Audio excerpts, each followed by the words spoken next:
एक बार भगवान शंकर ने माता पार्वती के साथ युद्ध खेलने की अभिलाषा प्रकट की। खेल में भगवान शंकर अपना सब कुछ हार गए।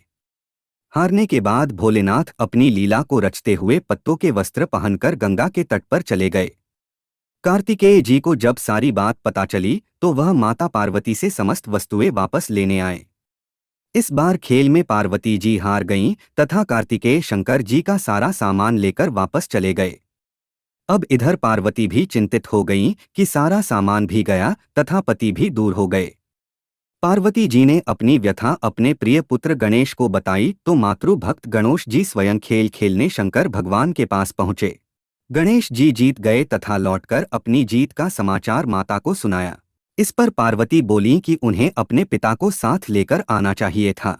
गणेश जी फिर भोलेनाथ की खोज करने निकल पड़े। भोलेनाथ से उनकी भेंट हरिद्वार में हुई। उस समय भोलेनाथ भगवान विष्णु व कार्तिकेय के साथ भ्रमण कर रहे थे। पार्वती से नाराज भोलेनाथ ने लौटने से मना कर दिया। भोलेनाथ के भक्त रावण ने गणेश जी के वाहन मूषक को बिल्ली का रूप धारण करके डरा दिया। मूषक गणेश जी को छोड़कर भाग गए। इधर भगवान विष्णु ने भोलेनाथ की इच्छा से पासा का रूप धारण कर लिया था। गणेश जी ने माता के उदास होने की बात भोलेनाथ को कह सुनाई।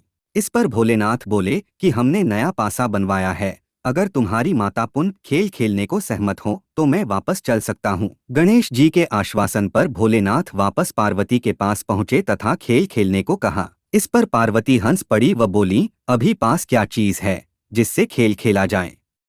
यह सुनकर भोलेनाथ चुप हो गए। इस पर नारद जी ने अपनी वीणा आदि सामग्री उन्हें दी। इस खेल में भोलेनाथ हर बार जीतने लगे। एक दो पासे फेंकने के बाद गणेश जी समझ गए तथा उन्होंने भगवान विष्णु के पासा रूप धारण करने का रहस्य माता पार्वती को बता दिया। सारी बात सुनकर पार्वती जी को क्रोध आ गया।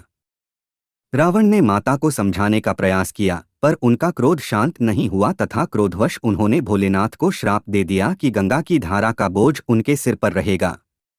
नारद जी को कभी एक स्थान पर न टिकने का अभिशाप मिला। भगवान विष्णु को श्राप दिया कि यही रावण तुम्हारा शत्रु होगा तथा रावण को श्राप दिया कि विष्णु ही तुम्हारा विनाश करेंगे। कार्तिकेय को भी माता पार्वती ने हमेशा बाल रूप में रहने का श्राप दे दिया।